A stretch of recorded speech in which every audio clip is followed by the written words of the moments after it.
My name is Jason DeLoatch, and I am handling the estate planning portion of the presentation this morning. I'm with the law firm of Alexander and Cleaver. And again, congratulations on your pending retirement. And we have a lot to get through today, so let's get started. Okay, first foremost is a disclaimer. This presentation is for general information only and is not intended to be legal advice. There is no attorney-client relationship between the two of us or all of us, so it's just being given for general purposes only. You need to consult a competent legal advisor for guidance concerning your situation. Okay, this is an outline of where we're going this morning. We're going to talk about wills and estate planning, financial powers of attorney, and planning for disability. Okay, so the first portion is wills and estate planning. When people die, they have property that can fall into two categories: probate and non-probate assets. First, talk about probate assets. Wills dispose of assets subject to probate. And that means that these are assets that you own individually or as tenants in common, which is the second bullet point under wills. I think it's pretty self-explanatory about property that you own individually. That would be like a car or a house where your name is the only one on the title. Tenants in common is where two people own property. Let's say use a house, for example. You own a house tenants in common with a friend of yours. That means each one of you owns a 50% share in that property, that when you die, the first of you that dies, that 50% will be yours to fall through your estate. And the surviving tenant would keep his or her 50%. And the second bullet point, assets where beneficiary is not named. So the most common example there is for life insurance. If you have a life insurance policy that does not have a beneficiary named, then that money will then go into your estate and be subject either to your will or to the estate administration process. Now going there to the next dash is assets naming a beneficiary pass outside of probate. So this is an example of a non-probate asset. So let's talk about the life insurance policy. Most life insurance policies have a beneficiary on it. Maybe you've named your spouse or significant other or your children. Once you die, that money will be payable directly to them. It would not have to go through the probate or court process in order to obtain that money. The same thing with your individual retirement accounts. If you have a beneficiary on there, they won't have to go through the probate process in order to get their money. And in the other remaining bullet points, the same as for trusts. We'll talk about that a little bit later on. But you set up a trust and you name beneficiaries under that trust. It will not go through probate and will be a non-probate asset. The fourth bullet point, TOD stands for transfer on death, and POD stands for payable on death. These are for investment accounts and bank accounts. If you have a bank account with Bank of America right now, you can name a payable on death beneficiary.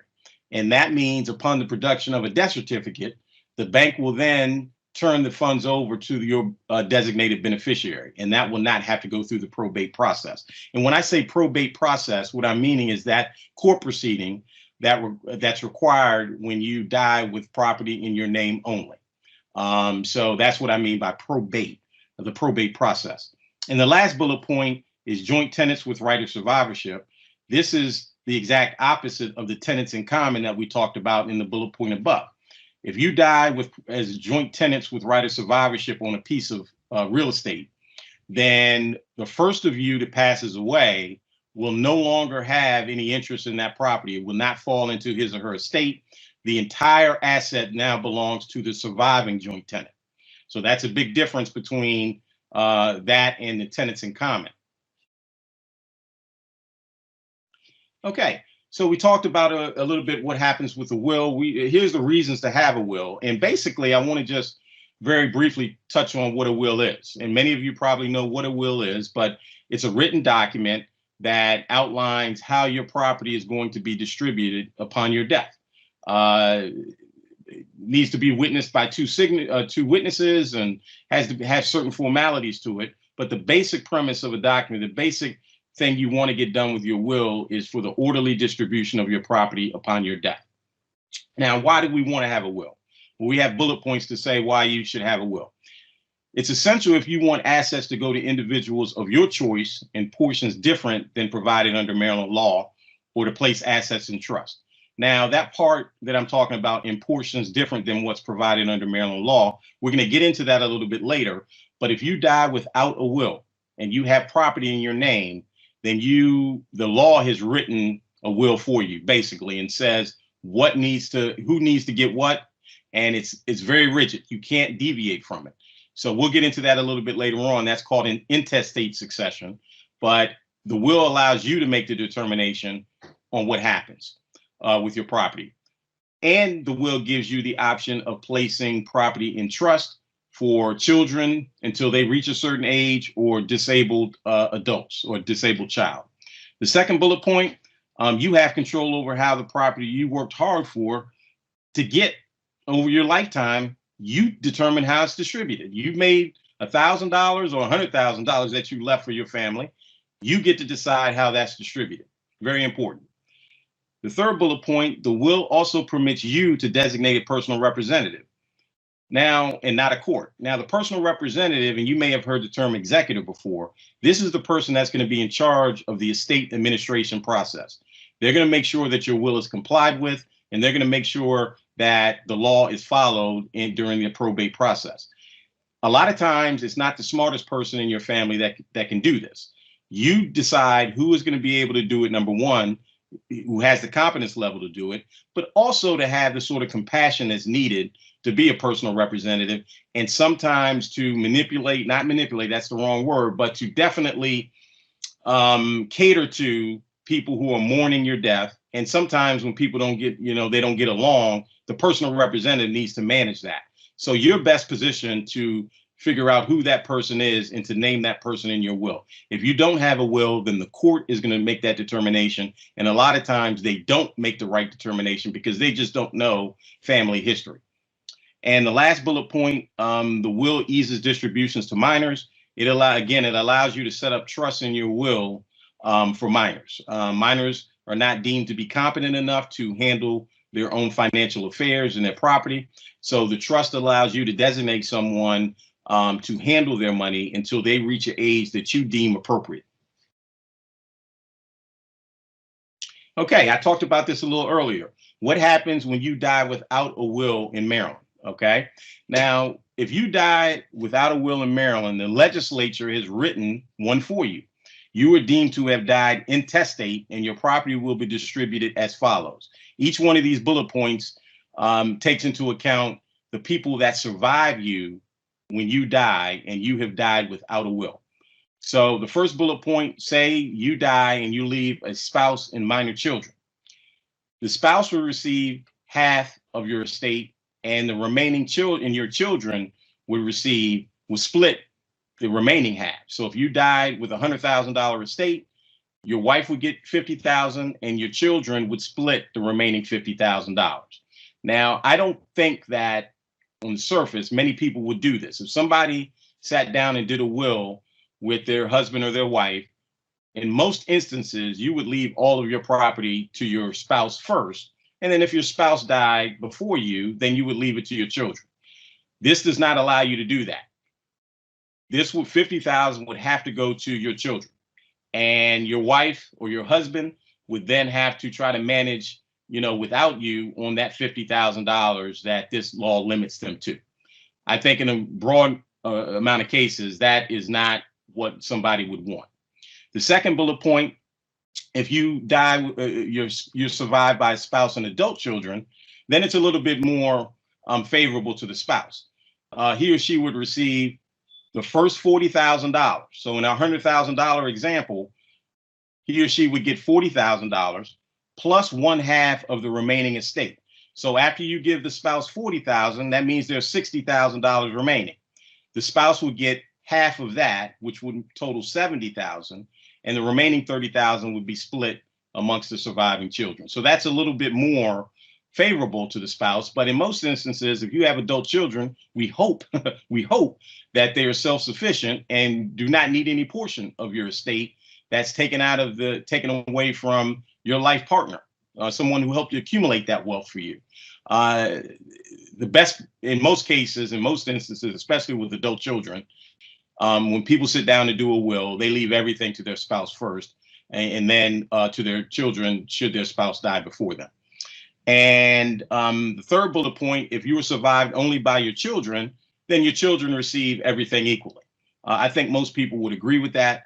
But again, there are examples, plenty of examples over the course of my career where my clients did not want to do that because they have maybe put a down payment on a house for one child and wasn't able to do it for others. So they account for that in the will by leaving a little less to the child that they've already helped out financially.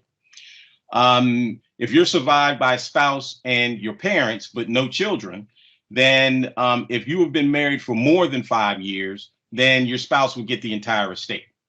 But if you've been married for less than 5 years, then we go back to that calculation for the adult children. The spouse gets the first $40,000 plus 1/2 of the remaining estate. So in our $100,000 example, your spouse would get $70,000 and your parents would get $30,000.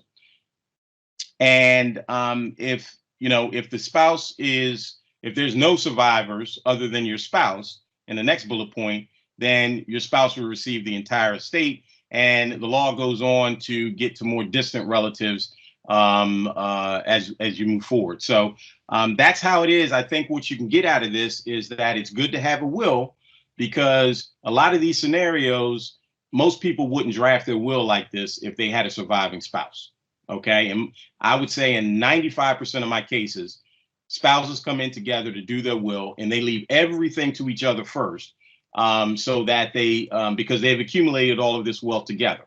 Now, the one caveat to this is if you have a blended family, this is your second or third marriage, and you have children, each side has children, then things can change there. But for the most part, spouses leave everything to each other first and then to their children.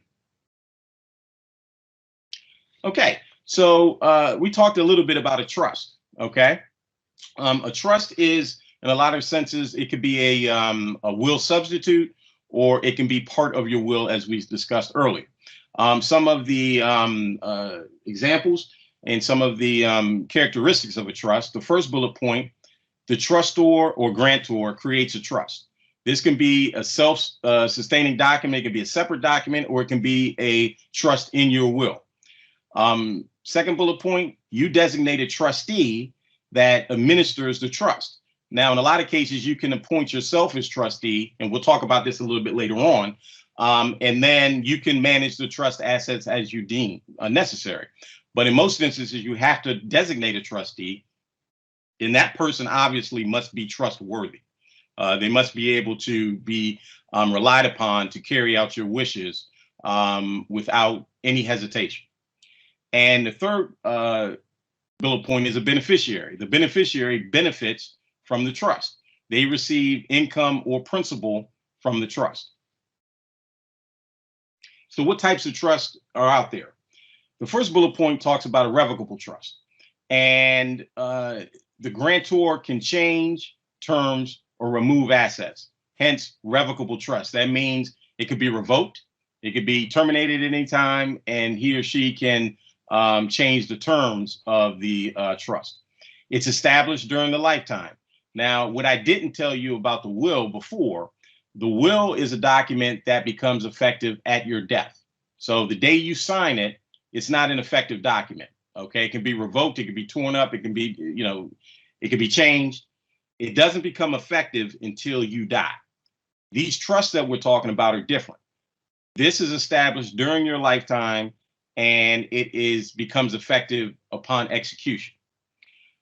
The third line there says requiring retitling of assets. The reason why the trust works for people is that it avoids probate.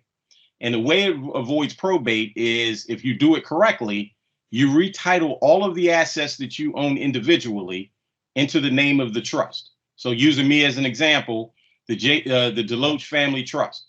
If I put all of my assets, my house, my cars, my everything into the name of this trust, then I won't have to go into probate. My estate I won't have an estate to go into probate because I don't have anything in my name individual. So it requires the retitling of the assets in order to make sure that this trust works for you. So, example, if you own a house, you got to get a new deed done. Take my name off of it, Jason DeLoatch, individually, and put it into the name of the DeLoatch Trust. That means I don't own it when I die. And I technically don't own it while I'm alive. My trust does. So you have, and same with your cars and your bank accounts. You got to retitle those assets. Now, the fourth line there says more expensive to prepare. It is much more expensive to prepare a trust. Okay, it could be, upwards of 5 scene trusts that cost $7,500. Okay, as opposed to a will that can run you less than $1,000. But the reason why it costs a little bit more, a lot more, is because there are much more involved documents. But also there are other costs that are associated with it. In order for you to change the title to your deed on your property, that's going to require the use of an attorney to prepare that deed and to file that deed. So these trusts are much more expensive to do than wills. The next bullet point is an irrevocable trust, and in this trust, the grantor cannot change the terms. That's why it's called an irrevocable trust. So once you sign this trust, you can't change it. Okay, it's rigid. All right, and again, it's established during the lifetime. So once you sign it, it's effective right then and there, and it's mostly established through a will. So it'll be contained in a will. And again, it requires retitling of assets, just like the revocable trust. And again, it's more expensive to prepare.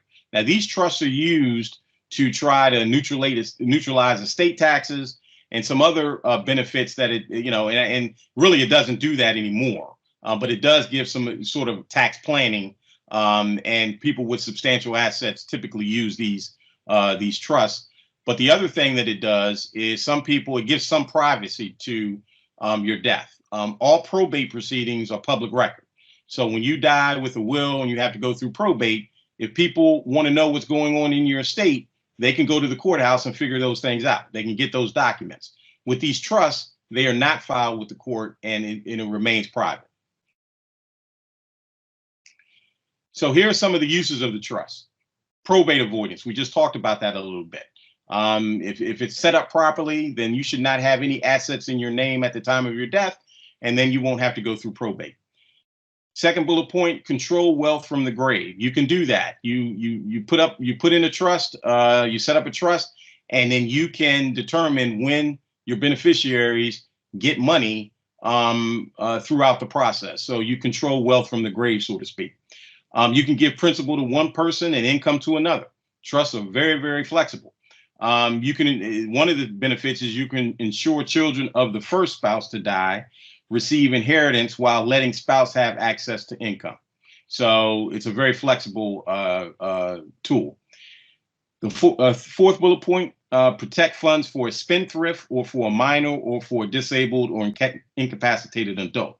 So a spendthrift is somebody who you give $100 to at 12 o'clock in the afternoon, and then by 12:30, the money is gone.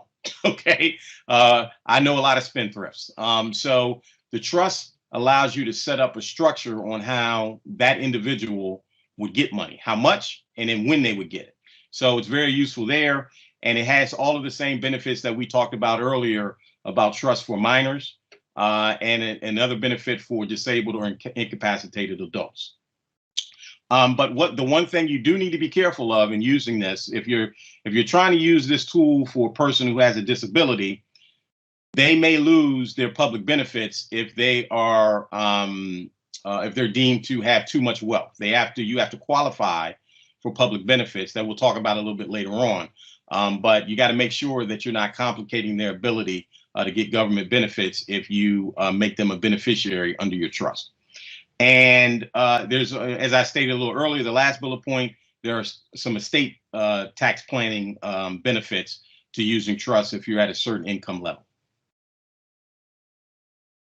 Okay, we're now to federal taxes, federal death taxes. And this is a portion of the seminar where I usually see people glaze over. Okay, taxes are very complicated and seminars are given solely on taxes. So we're going to jump through this and try to give you some basics of it.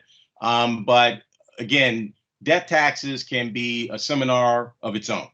So the first bullet point, probate and non-probate assets are taxed. So if any of your, your life insurance, anything that has value at the time of your death are going to be subject to the federal death taxes. And we call them federal death taxes.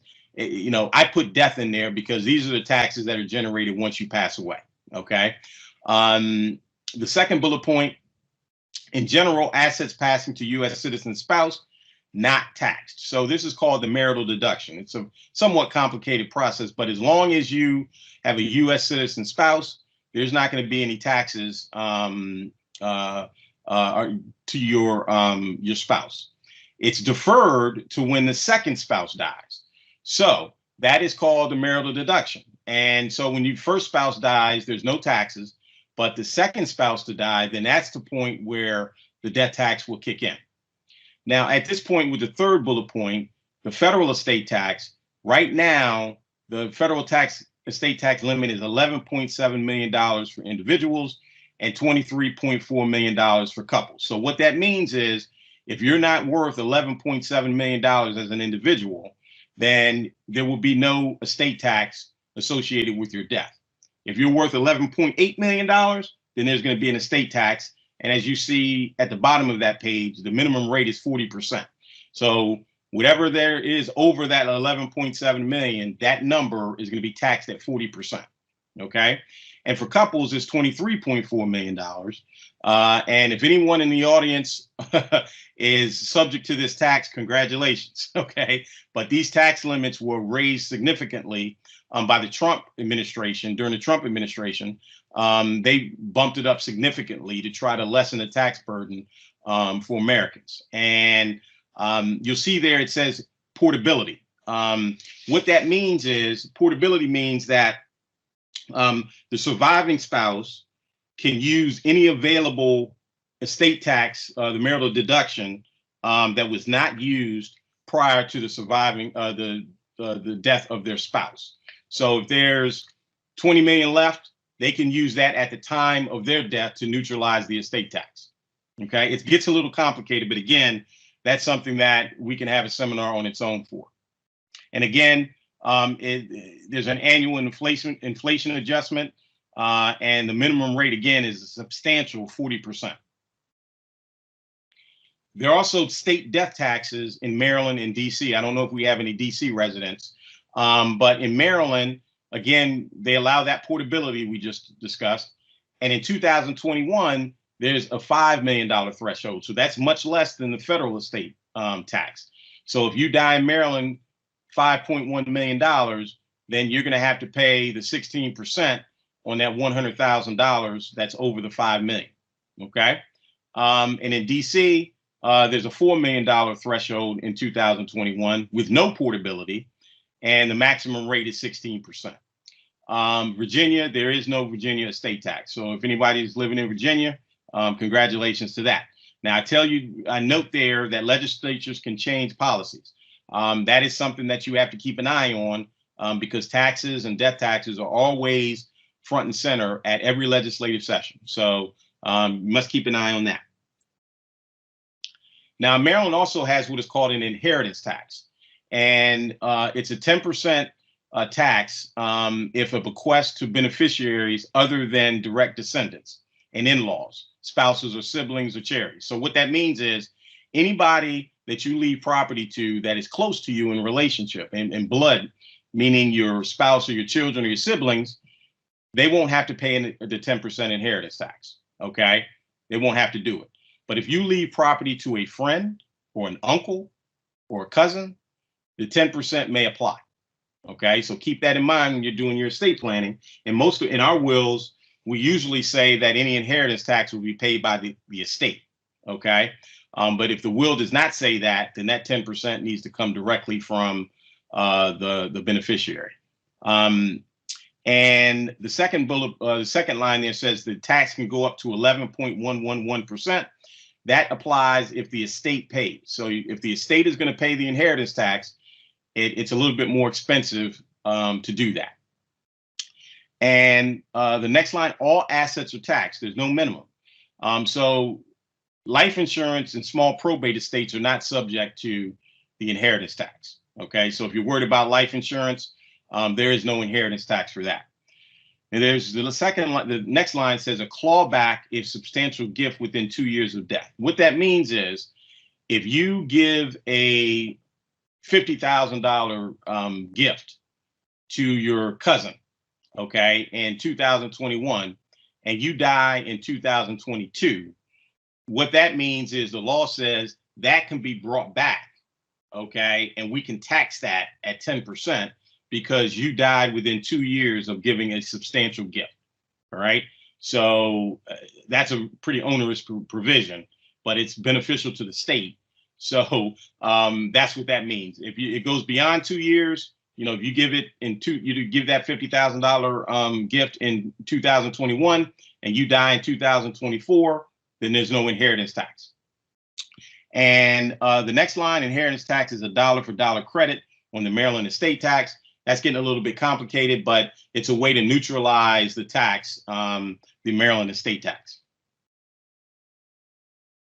Gift taxes. There's a federal gift tax. There is no gift tax at the state level. There's a unified federal estate and gift tax. That's a somewhat complicated process, but it's very beneficial to people who are giving large gifts during their lifetime. A lot of rich people who have substantial means, it's a way for them to give gifts during their lifetime and be a neutralizing factor on their federal estate tax return when they pass away. Lifetime gifts added to estate at death to calculate the tax. So that's where that unified federal estate and gift tax comes into play. And for a year, you have a $15,000 per person per year exclusion of the gift tax. So you have to be careful with this. I mean, if you give $30,000 to your grandkid for Christmas, then you're going to have to file a gift tax return. Okay. If you're going to give anything over or close to $15,000 as a gift during the year, you should consult with your tax professional. All right. And you have to keep track of the money that you give in installments during the year, because that can easily exceed $15,000. And if it does, you're going to have to you have to file a gift tax return. Okay, so we're pivoting now from what happens when you die to what happens while you're alive, and you may need some assistance. So we're going to be managing our financial decisions. Many of you may have heard of a financial power of attorney. Documents that many people have, very common, but very powerful. You will never sign a document that's more powerful than a power of attorney, okay? Because essentially you're giving someone the authority to handle and manage your financial affairs. So we have a scenario here. Problem: a spouse, relative, or friend does not have legal authority to manage your affairs if you are unable to do so yourself. So many people are of belief that, hey, my spouse can just walk into a bank and handle my affairs for me. That's not true. Okay, just because you're married, it doesn't give your spouse the right to handle your bank accounts if your name is the only one on it, and to sell property on your behalf if your name is the only one on that property. Okay, so you'll be and the problem is if your spouse is then falls into a lapse of incompetence or mental incapacitation, then you don't have the legal right to do anything. Okay, just because you're the spouse or you're their best friend or you're their significant other. It doesn't matter. The law doesn't care. So the preferred solution is a financial power of attorney. Now, under a financial power of attorney, the principal, which would be you, appoints an agent to have authority to make financial decisions for the principal. Now, as long as you are competent, you do not relinquish authority right off the bat. I mean, it can be effective immediately, but it usually people don't do that. It's effective only upon their incapacitation. But as long as you have your full competence, then your agent won't be able to do anything on your behalf or do anything counter to what you want to be done. A financial power of attorney can be broad or narrow. It could be, hey, I want you to handle this this real estate transaction, okay? Or I want you to have authority over my investment account.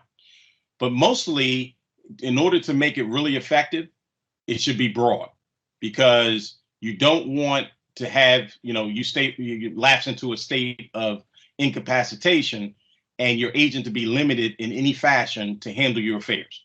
The goal here is to make sure that you have some security that if you get sick and you can't manage your own affairs from a mental standpoint, then somebody that you believe in and that will do it properly can step in. Which leads me to the next line, which says your agent must be trustworthy.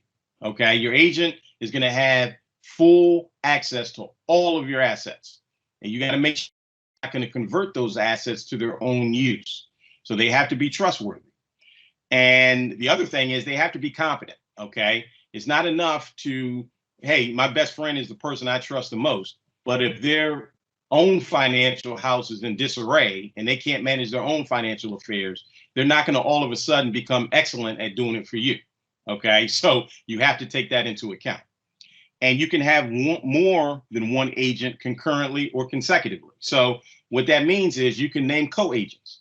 You can name your brother and sister as your co-agents, which means they both would have the authority to work for you, either acting jointly or what we say acting severally. Either they have to act together on everything, or one can act without the other. And what consecutively means is that you can name your primary agent and then name an alternate. If the primary agent can't do it or they predecease you, then you already have an alternate in place in the document. Now, some of the other requirements for a financial power of attorney: the principal must have legal capacity to sign the document. I got into this a little bit. Once someone reaches the stage where they don't understand what they're signing, or they've had a diagnosis of dementia or something of that nature, then they don't have the legal capacity to sign the document. Okay, and I've had cases where people have had an initial diagnosis of dementia. Depending on where they are right then and there, they still may be able to do it, but I require a doctor's note suggesting that they have the capacity at that time to sign the document. But there's going to reach a point where they just don't have the capacity to do it. If they haven't signed one at that point, then they are legally they can't sign one. The document must be specific enough to allow third parties to accept the document. Most attorneys have power of attorneys that are very specific. So the problem where this comes into a problem is when people try to draft them on their own. And there may be ways to interpret the language that's not favorable to that person being able to do what they want. So the document must be specific enough. And if you're going to do a power of attorney, I strongly suggest, with all of these documents, I suggest that you get an attorney involved. The document can go into effect immediately or spring into effect at a later time. So what this means is that if you can sign a power of attorney on Monday and make it effective immediately, meaning that person that you designate as an agent will be able to handle your affairs for you as long as they have the document in their hand. Okay. Now, that doesn't mean that they can make decisions that are counter to what you want. All right. You're still in charge, but they will have the authority to act on your behalf immediately. And that gives some people flexibility that if they don't want to go and deposit something in a bank account, or better example, if they want to withdraw money out of a bank account, they can just send their agent to do it if they don't want to do it themselves. That's sort of the flexibility, but it can be very dangerous to make it effective immediately. Or it can spring into effect at a later time. What that means is it can become effective only upon your incapacitation. So once 2 doctors declare you to be mentally incapacitated, then it comes into effect then and only then. And the power of attorney terminates when the principal dies. So if you signed a power of attorney in 2020 and you die in 2021, that power of attorney dies with you. That means the person that you appointed as your agent under the power of attorney has no more power to do anything with your assets. Okay. And the last line there is the Maryland power of attorney law. There is a law that came into effect around 2010 that basically said if a power of attorney is drafted a certain way, meaning in accordance with the new law, then banks have to honor it. There was a time when banks, before this law, there was always the risk that a bank would not accept a power of attorney because they wanted the person to sign their own forms to create a power of attorney. Well, that put people in a bind if their loved one had already reached the stage of dementia where they couldn't legally sign a power of attorney, then they were stuck. The bank is not going to accept the one they signed with an attorney. They only want their own form signed. So unfortunately, that left the family in a position of having to go to court to get a guardianship just to get access to the person's bank account. And that was not a good thing. So they put this law into effect that should eliminate that problem. So what are alternatives to a power of attorney? Again, the trust. Under the trust, you appoint a trustee to manage the assets. You can do that in a trust. You can also have the assets must be titled in the name of the trust. Okay, so again, that's what we talked about. You have a bank account, you have a house, you want that bank account and that house to be titled into the name of the trust. Again, the trustee must be trustworthy. We talked about that. And the trust may survive the death of the grantor, which is different than the power of attorney, because again, the power of attorney dies with you, a trust survives you. Joint ownership. If you want somebody to have access to your bank account, you can give them joint ownership. That's one way to do it. Gifting. Listen, if there are assets that you want the person to have, just give it to them. Okay, again, keeping that gift tax in mind, but gifting is a way to give that person ownership of the asset so they can do what they want with it. And guardian of the property, you can appoint someone to be guardian of property in your documents, and that would alleviate the need for power of attorney. A lot of times the court has to appoint a guardian of the property, but you can also do it in various documents.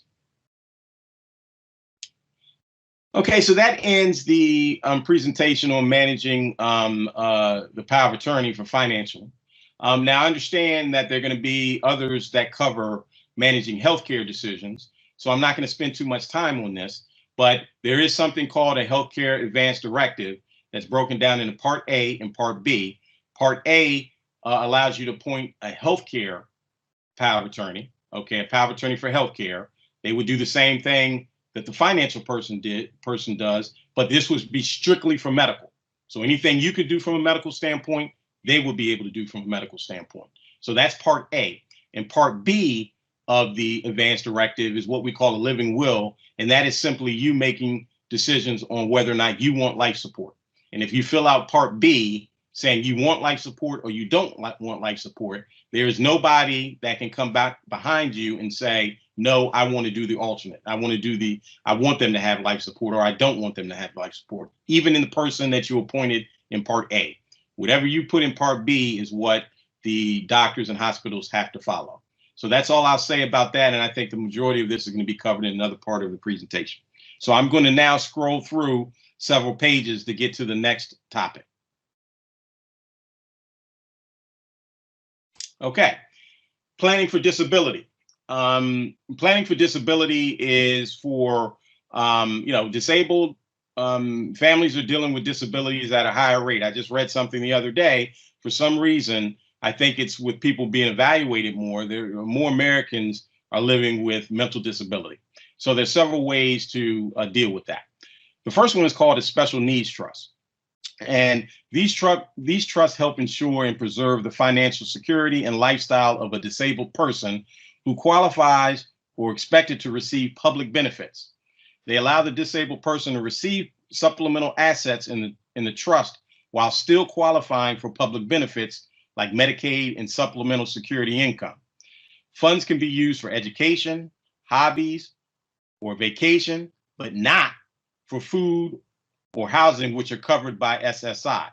The use of funds is tricky with several exceptions. You must be careful. And if you're thinking about doing one of these trusts, you absolutely have to consult a competent legal attorney. So there are three types of these special needs trusts. There's what is called a first party trust. And these trusts are used when the beneficiary has her own assets or expects to receive assets that will make her ineligible to receive public benefits. this trust must be irrevocable. So if it's established, it can't be revoked. They're typically used when the beneficiary receives an inheritance or proceeds from a lawsuit. The beneficiary must be under the age of 65 at the time the trust is established. The government has a claim against the remaining trust assets, if any, for reimbursement of any Medicaid benefits received by the beneficiary during their lifetime when the beneficiary dies. So the government has a right to get reimbursement. The second type of trust is a third-party trust. It's used by a family member or another third party, often established in the will or living trust of the donor for the benefit of the disabled person. This trust can be revocable, and the reason why it can be revocable is because it's the assets of someone else that are being used, so it can be revocable. The main difference between a first-party trust and this third-party trust is that the government has no claim for reimbursement for the beneficiary's receipt of benefits. Okay, so that's a big difference. And the last trust is a pooled trust, which is established by a nonprofit organization with several accounts for individual beneficiaries within a master trust for purposes of investing the assets. It accepts contributions from many beneficiaries. Each beneficiary still owns his or her own account within the trust. So there are organizations who specialize in handling these pooled trusts. So if you're thinking about if you have a disabled family member and you think one of these could work, definitely contact an attorney. These are very specialized trusts, and there are only a handful of attorneys that do that. So definitely look for those. And my office does not handle these. So I only know 3 attorneys really that handle them. I'm sure there are more of them out there, but these are very specialized trusts. Okay. Another tool is what is called the ABLE account. And this is a fairly new tool for families. It allows you to set aside up to $15,000 a year, $500,000 per life of the account for a person who was disabled prior to age 26 for qualified disability expenses. Growth is tax-free, and qualified expenses include education, housing, transportation, legal fees, healthcare, etc. Eligibility for public benefits are not impacted by these accounts. Like the special needs trust we discussed above, you can save up to $100,000 without it counting towards the $2,000 SSI asset limit. That's significant, okay? And government is not required to be reimbursed. So these accounts are available in Maryland, DC, and Virginia.